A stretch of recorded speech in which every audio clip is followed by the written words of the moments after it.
जिस सरकारी बंगले में अखिलेश यादव रहते थे, उसमें रहने के लिए मंत्रियों और अफसरों में होड़ मची है। लोक लाज के मारे कोई खुलकर अपनी पसंद बताने को तैयार नहीं है, लेकिन स्वास्थ्य मंत्री का मन नहीं माना। उन्होंने अपने मन की बात अब सरकार से बता दी है।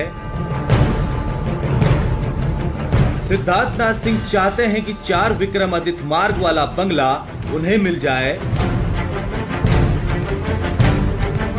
इसी घर को लेकर उन्होंने अखिलेश यादव से पूछा था, दीवार के पीछे क्या है। स्वास्थ्य मंत्री ने यूपी के पूर्व सीएम पर टोटी उखाड़ लेने का आरोप लगाया था। यूपी के स्वास्थ्य मंत्री सिद्धार्थनाथ सिंह 19 गौतमपल्ली मार्ग पर रहते हैं। ये घर उन्हें सरकार से मिला है। मंत्री जी को अपना ये बंगला छोटा लगने लगा है। वे कहते हैं, हमारे पास जगह इतनी कम है कि हम अपने विधानसभा के लोगों से ठीक से मिल भी नहीं पाते हैं।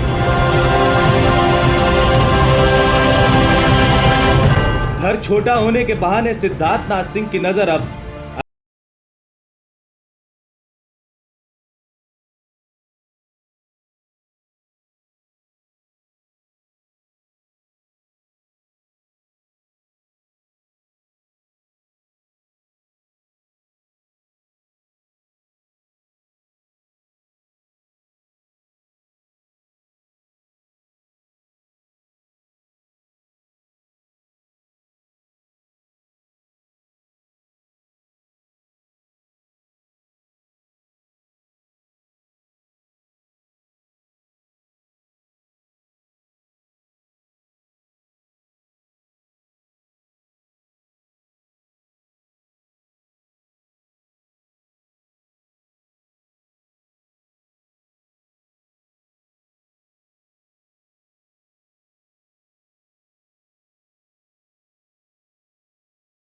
बार विधायक बने, फिर योगी सरकार में स्वास्थ्य मंत्री बनाए गए। वे यूपी सरकार के प्रवक्ता भी हैं।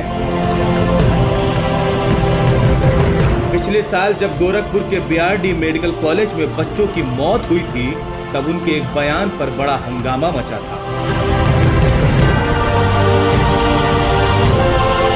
सिद्धार्थनाथ सिंह ने कहा था कि अगस्त के महीने में तो बच्चे की मौत होती ही है। अपने यूपी के हेल्थ मिनिस्टर हैं सिद्धार्थनाथ सिंह। देखने में शरीफ लगते हैं, बात करने में भी अच्छे लगते हैं, पर उनका दिल जो है ना कभी कभी बहुत मचल जाता है। अब मंत्री जी का दिल आजकल अखिलेश यादव के बंगले पे मचल गया है। बहुत सुर्खियों में रहता अखिलेश जी का बंगला। सब लोगों ने फोटो देखे, अखबारों ने बड़ी बड़ी खबरें लिखी, आलीशान बंगला, महल जैसा बंगला। हो सकता है किसी भी मंत्री का दिल मचल जाए। मंत्री जी ने बाकायदा एक खत लिख दिया कि ये अखिलेश जी का बंगला उनको दे दिया जाए, क्योंकि वो जिस बंगले में रहते हैं वो थोड़ा छोटा है। वो जिस बंगले में रहते हैं उनको कुछ परेशानी भी ज़्यादा है। आपको याद होगा पिछली बार बरसात में अगस्त के महीने के बाद में एक दिन छत से पानी टपक रहा था। इस देश के आम आदमी की छतों से पानी टपकता ही रहता है। सरकारी बिल्डिंग जो बनती हैं उसमें तो पानी टपकना आम बात है, और गरीब के घर तो छत ही नहीं होती तो पानी क्या टपकेगा। लेकिन मामला मंत्री जी का था। मंत्री की छत से पानी की बूंदें टपक गई। मंत्री जी को लगा ये तो बहुत बड़ा काम हो गया। मंत्री जी भूल गए कि अब वो विपक्ष में नहीं है, वो सत्ता में है। मंत्री जी ने बाल्टी नीचे रखी, टपकते हुए पानी की वीडियो बनाई और अपलोड कर दी। अपलोड करती हंगामा मच गया कि मंत्री जी के बंगले की ये हालत है तो बाकी जगह की क्या हालत होगी। जहरता किरकिरी के बाद मंत्री जी को समझ आया ये मामला गड़बड़ हो गया, लेकिन बात दूर तक पहुंच गई थी। अगस्त से याद आया कि पिछले साल अगस्त में ही एक बहुत दर्दनाक घटना हुई थी। गोरखपुर में सैकड़ों बच्चे मर गए थे। ऑक्सीजन की कमी से हाहाकार मच गया था देश में। पता नहीं मंत्री जी को क्या सूझा और कितनी संवेदनहीनता के साथ उन्होंने कह दिया, अगस्त में तो बच्चे मरते रहते हैं। भगवान ना करे कि ये अगस्त भी वैसा ही हो। लेकिन मंत्री जी की इस बात पे उनकी लानत मनानत पूरी दुनिया में हुई। लोगों ने हैरानी जाहिर करी कि मंत्री जी इतने संवेदनहीन कैसे हो सकते हैं। 2 महीने पहले अचानक मंत्री जी को ख्याल आया कि उनके बंगले में बड़े बड़े टीवी नहीं लगे हैं। और मंत्री जी के पीआरओ को लगा कि मंत्री जी के बंगले में बड़े बड़े टीवी नहीं हैं। अब जाहिर है मंत्री का बंगला है तो बड़े बड़े टीवी होने ही चाहिए। मंत्री के पीआरओ ने तुरंत एक हेल्थ सचिव को लेटर लिखा कि मंत्री जी के बंगले में ये साइज के बड़े बड़े टीवी लगा दिए जाएं।